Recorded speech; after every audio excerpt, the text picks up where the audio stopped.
अस्सलाम वालेकुम स्टूडेंट्स,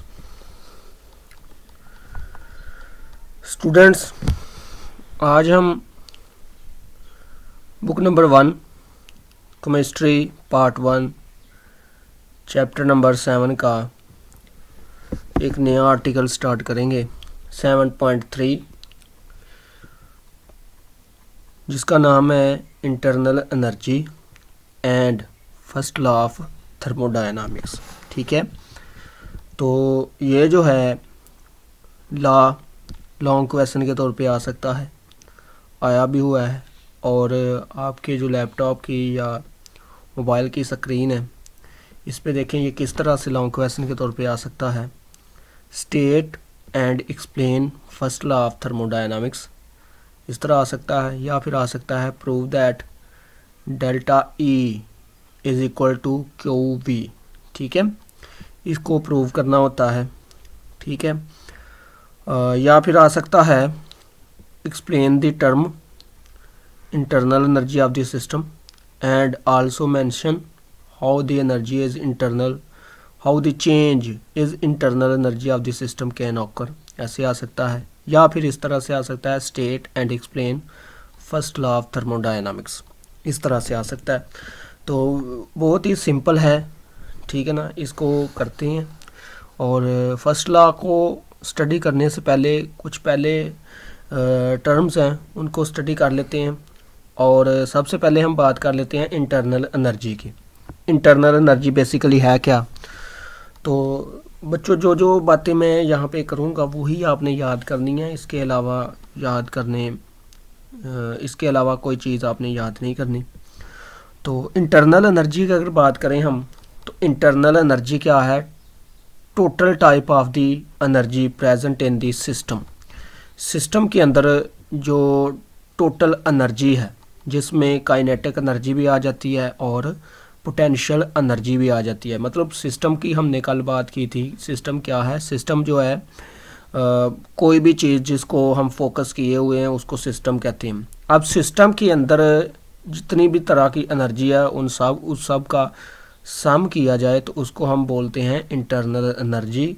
और इंटरनल एनर्जी दो तरह का सम है, काइनेटिक एनर्जी और पोटेंशियल एनर्जी का। यानी कि काइनेटिक एनर्जी और पोटेंशियल एनर्जी जो सिस्टम की होगी उसका जो सम है उसको हम बोलते हैं इंटरनल एनर्जी। ठीक है, अच्छा, अब इंटरनल एनर्जी को डिनोट किया जाता है कैपिटल ई के साथ। अब यहाँ पे दो बातें हैं जी। काइनेटिक एनर्जी तो हमें पता चल गया कि चलें जी, काइनेटिक एनर्जी होती है सिस्टम के अंदर जो पार्टिकल्स हैं, जो मॉलिक्यूल्स हैं किसी भी कंपाउंड के, किसी भी गैस के, उनकी जो मूवमेंट की वजह से एनर्जी होती है ना, उसको हम बोलते हैं काइनेटिक एनर्जी। अब थोड़ा सा अगर डेप्थ में चले जाएं तो काइनेटिक एनर्जी भी 3 तरह की हो जाती है। ठीक है ना, 3 तरह की काइनेटिक एनर्जी होगी। पहली काइनेटिक एनर्जी किसको बोलेंगे? Transitional kinetic energy. ठीक है ना, transitional motion of the kinetic energy, मतलब मॉलिक्यूल्स जब लीनियर मोशन शो करेंगे तो उस वक्त जो उनकी एनर्जी होगी काइनेटिक एनर्जी, उसको हम बोलेंगे ट्रांजिशनल काइनेटिक एनर्जी। ठीक है, इसके बाद दूसरी टाइप ऑफ काइनेटिक एनर्जी होगी वाइब्रेशनल काइनेटिक एनर्जी। ठीक है ना, ये मैं एरो के साथ आपको बता रहा हूँ। वाइब्रेशनल यानी कि मॉलिक्यूल जब वाइब्रेट करेंगे तो उस वक्त उनकी जो मूवमेंट की वजह से एनर्जी होगी उसको बोलेंगे वाइब्रेशनल काइनेटिक एनर्जी। और उसके बाद जी तीसरी टाइप जो है वो होगी रोटेशनल काइनेटिक एनर्जी। मॉलिक्यूल जब रोटेट करेगा अपने एक्सिस के अराउंड तो उस वक्त जो उनकी काइनेटिक एनर्जी होगी उसको हम बोलेंगे रोटेशनल काइनेटिक एनर्जी। तो इन तीनों तरह की काइनेटिक एनर्जी को प्लस किया जाए, ठीक है ना, ट्रांजिशनल काइनेटिक एनर्जी को, वाइब्रेशनल काइनेटिक एनर्जी को और रोटेशनल काइनेटिक एनर्जी को प्लस किया जाए तो फिर जो है टोटल काइनेटिक एनर्जी बनेगी मॉलिक्यूल्स की। ठीक है ना, ये तो होगी काइनेटिक एनर्जी। इसके बाद हम बात करते हैं कि पोटेंशियल एनर्जी। यहाँ पे पोटेंशियल एनर्जी क्या है? जब हम बात करते हैं ना पोटेंशियल एनर्जी की इन टर्म्स ऑफ फिज़िक्स, तो उसमें हम ये बात करते हैं कि हाइट की वजह से जो काइनेटिक एनर्जी होती है बॉडी की उसको हम बोलते हैं पोटेंशियल एनर्जी। लेकिन यहाँ पे हाइट की बात नहीं करेंगे, यहाँ पे पोटेंशियल एनर्जी हम देखेंगे इन terms of attraction, force of attraction. Molecules के दरमियान जितनी ज़्यादा फोर्स ऑफ अट्रैक्शन होगी उतनी ज़्यादा मालिक्यूल्स की काइनेटिक एनर्जी कम होगी। बात याद रखनी है, force of attraction is inversely proportional to the kinetic energy. ठीक है, तो काइनेटिक एनर्जी यहाँ पे जो हम बात करेंगे काइनेटिक एनर्जी वो होगी फोर्स ऑफ अट्रैक्शन की बिना पे। ठीक है ना, फोर्स ऑफ अट्रैक्शन जो है जितनी ज़्यादा होगी उतनी पोटेंशियल एनर्जी कम होगी। ठीक है ना, तो इस तरह अट्रैक्शन की बिना पे पोटेंशियल एनर्जी फाइंड करेंगे। इसके अलावा रोटेशनल, वाइब्रेशनल और ट्रांजिशनल काइनेटिक एनर्जी को प्लस करेंगे तो इन दोनों तरह की एनर्जी का जो सम होगा उसको हम बोलेंगे इंटरनल एनर्जी। ठीक है, इंटरनल एनर्जी की अगर बात करें तो कल हमने बात ये भी की थी कि इंटरनल एनर्जी जो है ये एक स्टेट फंक्शन है। स्टेट फंक्शन क्यों है? क्योंकि ये सिस्टम की इनिशियल और फाइनल स्टेट पे डिपेंड करता है और सिस्टम के अंदर चेंज किस तरह से आया है इस बात के ऊपर ये डिपेंड नहीं करता। ठीक है, इसी वजह से हम एब्सोल्यूट वैल्यू जो है इंटरनल एनर्जी की फाइंड नहीं कर सकते। हम क्या फाइंड कर सकते हैं? हम सिर्फ और सिर्फ चेंज इन इंटरनल एनर्जी को फाइंड कर सकते हैं। सिस्टम की जो इंटरनल एनर्जी चेंज हुई है उसको फाइंड कर सकते हैं, लेकिन जो एब्सोल्यूट वैल्यू है उसको हम फाइंड नहीं कर सकते। तो ये बातें बच्चों आपने याद रखनी है। इंटरनल एनर्जी क्या है, सम किन किन चीज़ों का है, काइनेटिक एनर्जी कितनी चीज़ों का सम है और पोटेंशियल एनर्जी किससे रिलेट करती है, इंटरनल एनर्जी कौन सा फंक्शन है और कौन सी इंटरनल एनर्जी हम एब्सोल्यूट इंटरनल एनर्जी तो फाइंड नहीं कर सकते, हम change in internal energy find कर सकते हैं। ठीक है, तो ये बातें आपने करनी है। इसके बाद थोड़ी सी आगे हम चलें तो हीट जो है, एनर्जी जो है एक फॉर्म से एक जगह से दूसरी जगह में कैसे चेंज हो सकती है। तो एनर्जी बच्चों एक जगह से दूसरी जगह में चेंज होने के लिए दो रास्ते अपना सकती है। या तो चेंज हो सकती है इन टर्म्स ऑफ हीट या चेंज हो सकती है इन टर्म्स ऑफ वर्क। ठीक है, तो सबसे थोड़ी सी बात हम हीट पे भी कर लें। तो हीट क्या है? बेसिकली हीट जो है ये एनर्जी की ही फॉर्म है, लेकिन ये मूव करती है from hotter portion to colder portion. ठीक है ना, या डिफरेंस इन टेम्परेचर की बिना पे ये मूव करती है, ज़्यादा टेम्परेचर से कम टेम्परेचर की तरफ ये मूव करेगी। ठीक है ना, तो ये बात आपने याद रखनी है कि हीट जो है एनर्जी की फॉर्म है और ये जो है ट्रैवल करती है due to difference in temperature. For example हम यहाँ पे दो ही चीज़ें फोकस करते हैं, सिस्टम और सराउंडिंग को। अगर सिस्टम के अंदर टेम्परेचर ज़्यादा है तो हीट जो है सिस्टम से सराउंडिंग की तरफ आएगी, और अगर सराउंडिंग के अंदर टेम्परेचर ज़्यादा है तो हीट जो है सराउंडिंग से सिस्टम की तरफ आएगी अक्रॉस बाउंड्री। ठीक है ना, टेम्परेचर की बिना पे ये चेंज होगी। और हीट जो है स्टेट फंक्शन नहीं है। ठीक है, ये स्टेट फंक्शन नहीं है। यहाँ पे केमिस्ट्री के अंदर हम जो है हीट को डिनोट करेंगे स्मॉल क्यू से और इसको मेजर किया जाएगा जूल या किलो जूल्स के अंदर। और जब हमने बात की थी पहले लेक्चर में तो मैंने बताया था कि हीट की बिना पे रिएक्शन दो तरह के होंगे, एक्सोथर्मिक और एंडोथर्मिक। तो जब एंडोथर्मिक रिएक्शन होगा उस वक्त हीट का जो साइन है वो प्लस के साथ होगा, क्योंकि हीट उस वक्त अब्जॉर्ब होगी। ठीक है ना, सराउंडिंग से हीट अब्जॉर्ब होगी सिस्टम की तरफ, यानी कि सराउंडिंग से हीट ट्रैवल करेगी सिस्टम की तरफ। और जब एक्सोथर्मिक रिएक्शन होगा उस वक्त हीट का जो सिंबल है, जो वैल्यू होगी हीट की, वो माइनस के साथ होगी। उसकी रीज़न क्या है? उस वक्त एनर्जी रिलीज होगी सिस्टम से, एनर्जी जो है सिस्टम से एनर्जी जो है सराउंडिंग की तरफ ट्रैवल करेगी, तो इसलिए उसका साइन हम नेगेटिव के साथ लिखेंगे। तो ये थी हीट के बारे में। इसके बाद आगे चलते हैं, हम वर्क की बात कर लेते हैं। तो बच्चों वर्क आपने फिजिक्स के अंदर भी पढ़ा हुआ है। वर्क क्या है? वर्क बेसिकली एक स्केलर प्रोडक्ट है।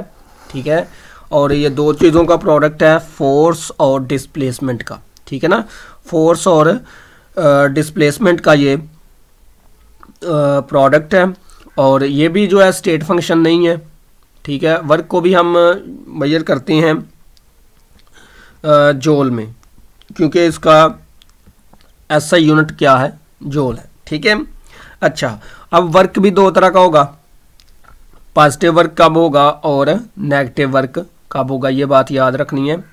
जब सिस्टम के ऊपर वर्क होगा, यानी कि जब सिस्टम के ऊपर when work is done on this system then work will be positive.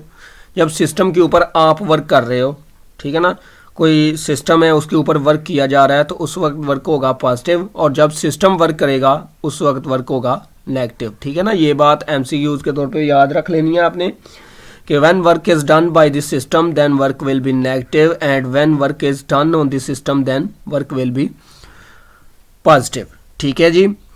अच्छा जी, लेकिन केमिस्ट्री के अंदर हम जो वर्क यूज़ करते हैं वो फोर्स डिस्प्लेसमेंट वर्क नहीं यूज़ करते, हम यूज़ करते हैं जी प्रेशर वॉल्यूम वर्क। ठीक है जी, प्रेशर वॉल्यूम वर्क को हम जो है स्टडी करेंगे। प्रेशर वॉल्यूम वर्क क्या है, तो प्रेशर वॉल्यूम वर्क को समझने के लिए यहाँ पे एक छोटी सी एग्जांपल दी हुई है। ये देखें, अब ये हमारे पास एक फ्लास्क है और इसके ऊपर जो है ये एक डिलीवरी ट्यूब लगाई हुई है। ठीक है जी, यहाँ पे ये ओपन सिरा है और यहाँ पे कोई जो है ना कार्क वगैरह लगाया हुआ है। ठीक है जी, इस फ्लास्क के अंदर हमने क्या डाला हुआ है, इस फ्लास्क के अंदर हमने डाला हुआ है कैल्शियम कार्बोनेट लाइमस्टोन, और इसके अंदर जो है लाइमस्टोन के अंदर जो है हमने कंसनट्रेटेड HCl डाला हुआ है। ठीक है जी, रिएक्शन स्टार्ट होने से पहले जो यहाँ पे कार्क की पोजीशन है वो है V1। ठीक है जी। अच्छा, जब रिएक्शन हुआ है, रिएक्शन के नतीजे में जो प्रोडक्ट बनी है कैल्शियम कार्बोनेट, कार्बन डाइऑक्साइड और वाटर है। ये कार्बन डाइऑक्साइड गैस की फॉर्म है। ठीक है जी, ये गैस की फॉर्म में ऊपर की तरफ आएगी और यहाँ पे आके कार्क को जो है बाहर की साइड को पुश करेगी। ठीक है ना, ये बाहर की साइड को जब पुश करेगी तो देखो कार्बन डाइऑक्साइड कार्क को प्रेशर लगा रही है आउटसाइड। ठीक है ना, बाहर की तरफ प्रेशर लगा रही है। तो बाहर की तरफ जब कार्क को प्रेशर लगेगा तो प्रेशर जो है फोर्स की ही फॉर्म है। ठीक है, तो जिसकी बिना पे कार्क की जो है पोजीशन चेंज हो जाएगी। पोजीशन चेंज हो जाएगी मतलब पहले पोजीशन थी V1, उसके बाद कुछ देर के बाद पोजीशन हो जाएगी V2। ठीक है, तो देखिए पोजीशन चेंज हो रही है, जिसका मतलब है ये डिस्टेंस ही चेंज हो रहा है ना। पहले ये पोजीशन थी, उसके बाद V2 पे आ गया है, तो change in position, position change का मतलब डिस्टेंस चेंज हो रहा है। तो यहाँ पे हम V2 माइनस V1 करेंगे तो ये आ जाएगा डेल्टा V। ठीक है जी, और यहाँ पे जो प्रेशर लग रहा है इनको लेंगे इन टर्म्स ऑफ फोर्स, तो P multiply by del V, तो ये हो जाएगा प्रेशर वॉल्यूम वर्क। तो चूँकि ये वर्क जो है सिस्टम कर रहा है, ठीक है, तो work is done by this system, work will be negative, तो इसी वजह से ये नेगेटिव का साइन साथ लगाया हुआ है। ठीक है, ये था सारे का सारा हमारे पास प्रेशर वॉल्यूम वर्क। ठीक है, इसके बाद आगे चलते हैं जी। हमारा जो लॉन्ग क्वेश्चन बनता है फर्स्ट लॉ ऑफ थर्मोडायनामिक्स। ठीक है, फर्स्ट लॉ ऑफ थर्मोडायनामिक्स क्या है, इसको स्टडी करते हैं जी। सबसे पहले इसकी स्टेटमेंट देखते हैं। First law of thermodynamics basically जो है law of conservation of energy है, जो आप छोटी क्लासेस में पढ़ के आए हुए हो कि एनर्जी ना तो पैदा होती है ना ही फना होती है, बल्कि एक फॉर्म से दूसरी फॉर्म में चेंज होती है। तो ये है जी फर्स्ट लॉ ऑफ थर्मोडायनामिक्स। इसको आप ऐसे भी एक्सप्लेन कर सकते हो कि total energy of the system and surrounding remains constant. System और सराउंडिंग की एनर्जी जो है हमेशा कांस्टेंट रहती है, या इस तरह से जिस तरह आपकी बुक के अंदर लिखा हुआ है कि एनर्जी ना तो पैदा होगी ना ही फना होगी, बल्कि एक फॉर्म से दूसरी फॉर्म में चेंज होगी। ठीक है जी, और पहले ही आप पढ़ चुके हो कि एनर्जी जब एक फॉर्म से दूसरी, एक जगह से दूसरी जगह में जाती है या एक फॉर्म से दूसरी फॉर्म में चेंज होती है तो वो कौन सा रास्ता अपनाती है, वो दो रास्ते अपना सकती है, या तो वर्क की फॉर्म में चेंज होगी या एनर्जी की हीट की फॉर्म में चेंज होगी। तो अगर हीट और वर्क को प्लस किया जाए तो हमारे पास जो है टोटल सम ऑफ एनर्जी आएगा, जो कि फर्स्ट लॉ ऑफ थर्मोडायनामिक्स की मैथमेटिकल फॉर्म है। ठीक है जी, फर्स्ट लॉ ऑफ थर्मोडायनामिक्स की जो मैथमेटिकल फॉर्म है वो है जी del E is equal to Q plus W। ठीक है जी, this is the mathematical form of first law of thermodynamics. ठीक है, ये है जी। अच्छा, इसको जो है अब हम देखते हैं, मज़ीद एक्सप्लेन करते हैं कि ये क्या है, del E is equal to Q plus W का मतलब ये है कि एनर्जी जो चेंज होगी वो दो तरह से चेंज हो सकती है, या वो वर्क की फॉर्म में चेंज होगी या वो हीट की फॉर्म में चेंज होगी। ठीक है जी। अच्छा, अब देखते हैं कि आगे, अब हमने इसको प्रूव करना है कि del E is equal to Q V. ठीक है जी, मतलब कि change in internal energy at constant volume. ठीक है जी, कांस्टेंट वॉल्यूम पे जो इंटरनल एनर्जी चेंज होती है उसके साथ क्या रिज़ल्ट आता है उसको समझने के लिए हम जो है कंसीडर कर लेते हैं, लेट्स से कि हमारे पास ना एक सिलेंडर है, एक बीकर है या सिलेंडर है जिसका जो पिस्टन है वो मूवेबल है। ठीक है जी, और उसके अंदर हमने गैस के मॉलिक्यूल्स रखे हुए हैं। ठीक है, गैस के मॉलिक्यूल, ये इमेजिनेशन आपने करनी है, ये आपने समझना है कि फ़र्ज़ कर लो कि हमारे पास ना एक बीकर है। ठीक है, और उसके अंदर गैस के मॉलिक्यूल्स हैं और जो गैस के मॉलिक्यूल्स का पिस्टन है वो मूवेबल है, ऊपर नीचे हो सकता है। ठीक है, और उन गैस के मॉलिक्यूल्स की जो एनर्जी है पहले वो है E1। ठीक है ना, फॉर एग्जांपल पहले कह लें। अब आप उस बीकर को, उस कंटेनर को, सिलेंडर को आप हीट करते हो, हीट करने पे क्या हुआ, उसकी इंटरनल एनर्जी चेंज होगी, इंटरनल एनर्जी E2 हो जाएगी, मतलब इंटरनल एनर्जी चेंज हो गई। क्यों हुई है? क्योंकि उस मॉलिक्यूल्स ने हीट को अब्जॉर्ब किया है। ठीक है जी, अब उसकी जो इंटरनल एनर्जी है वो चेंज हुई है और उसको हम कहेंगे डेल ई। ठीक है जी, डेल ई के नाम से लिखेंगे। तो इसकी जो मैथमेटिकल इक्वेशन बन जाएगी हमारे पास, del E is equal to E2 minus E1, क्योंकि हीट देने पे उसकी इंटरनल एनर्जी ज़्यादा हो गई है, इसलिए E2 minus E1 is equal to Q plus W. तो del E is equal to Q plus W. ठीक है जी, ये हो जाएगा। अब यहाँ पे देख सकते हैं आप कि अगर हम चाहें, हम कह रहे हैं कि हमने जो रिलेशन निकालना है इंटरनल एनर्जी का वो निकालना है कांस्टेंट वॉल्यूम पे। ठीक है जी, और जब आपने सिस्टम को हीट दी है, हीट देने पे उसकी इंटरनल एनर्जी चेंज हुई है, तो पिस्टन ने ऊपर की तरफ मूव करना है। ठीक है ना, पिस्टन ऊपर की तरफ मूव करेगा। जिस तरह आप किसी बर्तन में पानी रखते हो, पानी रख के उसको हीट करते हो, वो बर्तन जो है ऊपर की तरफ उठता है। ठीक है ना, बर्तन का जो ढक्कन वगैरह होता है वो ऊपर की तरफ उठता है, क्योंकि उसकी इंटरनल एनर्जी चेंज होती है और उसकी इंटरनल एनर्जी चेंज होने की वजह से पिस्टन जो है ऊपर की तरफ उठता है। यहाँ भी वही सीन है कि पिस्टन जो है ऊपर की तरफ उठेगा, लेकिन हमने जो रिलेशन निकालना है वो निकालना है कांस्टेंट वॉल्यूम पे, इसलिए हमने उसका वॉल्यूम कांस्टेंट रखना है। वॉल्यूम कांस्टेंट रखने के लिए हमें ऊपर से जो है प्रेशर देना पड़ेगा। ठीक है जी, प्रेशर जब देंगे हम ऊपर से तो हमारे पास जो डेल्टा वी होगा वो हो जाएगा ज़ीरो। ठीक है जी, डेल्टा वी को हम ज़ीरो रखेंगे। क्यों? क्योंकि हम जो है हम कह रहे हैं कि हमने प्रेशर क्या रखना है, हमने क्या वॉल्यूम क्या रखना है, वॉल्यूम हमने कांस्टेंट रखना है। तो जब हम वॉल्यूम कांस्टेंट रखेंगे तो इसका मतलब है डेल्टा वी ज़ीरो हो जाएगा। तो डेल्टा वी ज़ीरो कैसे होगा, कहाँ से आएगा डेल्टा वी? तो ये वर्क को हम ओपन करेंगे तो work is equal to P del V. ठीक है जी, यहाँ पे आ जाएगा del E is equal to Q plus P del V. ठीक है, P del V, delta V जिसको बोलते हैं स्मॉल चेंज इन वॉल्यूम। ठीक है जी। अच्छा, ये बिल्कुल इसी तरह हो जाएगा। यहाँ पे देखें माइनस का साइन है। माइनस का साइन क्यों है? माइनस का साइन इसलिए है क्योंकि वर्क कर रहा है सिस्टम के अंदर जो है एनर्जी चेंज हो रही है, इंटरनल एनर्जी, जिसकी वजह से पिस्टन ऊपर की तरफ आ रहा है, वर्क हो रहा है, तो इस वजह से माइनस का साइन है। ठीक है जी, जब हम डेल्टा वी को ज़ीरो रखेंगे क्योंकि हमने वॉल्यूम कांस्टेंट रखना है, तो डेल्टा वी को जब आप ज़ीरो रखोगे, ये देखें आगे, ये डेल्टा वी को ज़ीरो क्यों रखा है? क्योंकि हमने सिस्टम को एक जो है कांस्टेंट रखना है। ये वॉल्यूम, ये था हमारे पास बीकर था, इसके अंदर गैस के मॉलिक्यूल्स थे, इंटरनल एनर्जी, इसको हीट अप किया, हीट अप करने पे इसका वॉल्यूम चेंज हुआ, इंटरनल एनर्जी चेंज हुई, और हमने इंटरनल एनर्जी तो चेंज की है, लेकिन हमने वॉल्यूम जो है उसको कांस्टेंट रखना है।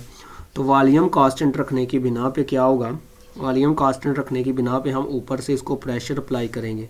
प्रेशर अप्लाई करने से डेल्टा वी जो है वो ज़ीरो हो जाएगा। डेल्टा वी जो है इक्वेशन नंबर 1 में जब ज़ीरो रखेंगे तो हमारे पास ये इक्वेशन आ जाएगी delta E is equal to Q V. ठीक है जी, ये रिलेशन है, ये लॉन्ग के तौर पे आ सकती है, तो इसको आपने देखना है। अब इसका रिज़ल्ट देखो, delta E is equal to Q V. इसका मतलब ये है कि कांस्टेंट वॉल्यूम के ऊपर जो आप सिस्टम को हीट दे रहे हो वो सिस्टम ने हीट अब्जॉर्ब की है, और उसके नतीजे में क्या हुआ है, उसके नतीजे में सिस्टम की इंटरनल एनर्जी चेंज हुई है। ठीक है जी, ये बात आपने याद रखनी है। ये रिलेशन नीचे लिखा हुआ है कि at constant volume when heat is applied to the system absorb the heat, as a result internal energy of that system will be change। ये हो जाएगी। ठीक है जी, ये आपने करना है याद।